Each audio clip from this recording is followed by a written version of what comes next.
These two women live just 4 miles apart, but in completely different worlds. My name is Shada Al-Azza. I am a Palestinian refugee living in Aida refugee camp. My name is Bazi Rubin, and I live in the Efrat settlement. Shada and Bazi are both working mothers. Shada has 2 children, Bazi 4. Like any mom, they want the best for their children.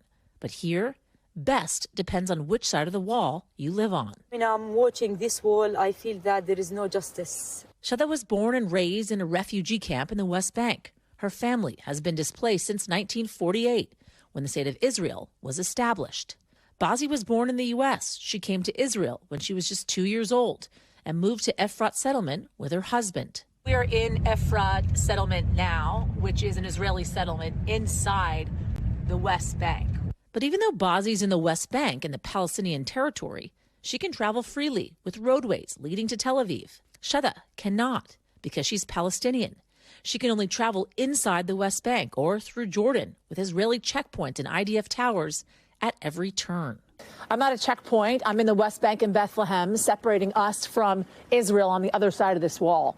This is an IDF tower, Israeli Defense Forces, looking out both on Israel as well as here into the West Bank in Bethlehem, but also looking into the backyard of this Palestinian home. They even watching us here in the balcony because their lights at night even come like to our homes. So it is really tough for us even to live. She worries her children will face her same reality, she says, imprisonment, her young son drawing their grim future and the dreams he has to leave. He doesn't want to see any war. He's just like a dream to go outside. Is this the wall?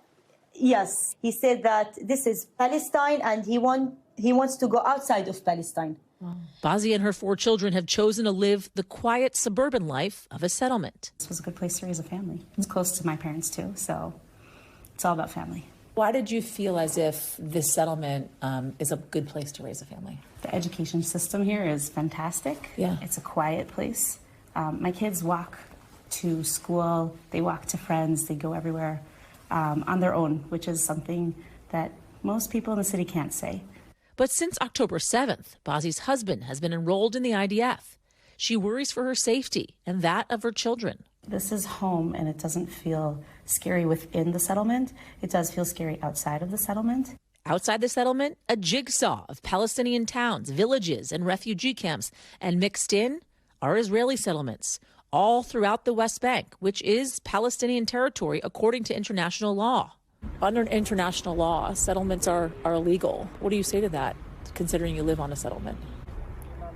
The international law and the Israeli law don't see eye to eye on that. And we're in all the places that we were told that we can live. Yeah. I don't think I'm doing anything illegal. And to Bazi, she's not. She lives a happy life, has everything she needs, a synagogue, playgrounds for her kids, schools, water, electricity. We've got an ice cream shop, we've got a bagel shop, we've got everything over here. We've got a dentist's office right down the way. I'd say 99% of what I need is right here. But for Shada, the reality is very different. After the 7th of October, we're really suffering from the economic crisis. We don't have enough jobs. The unemployment very high inside the camp. There's also a shortage of water, electricity, and space. There is no enough space for us to build more. We don't have gardens. Even there is no space for our children to play inside the camp. There is a playground in Aida, but it's small and very run down, and there are UNRWA schools.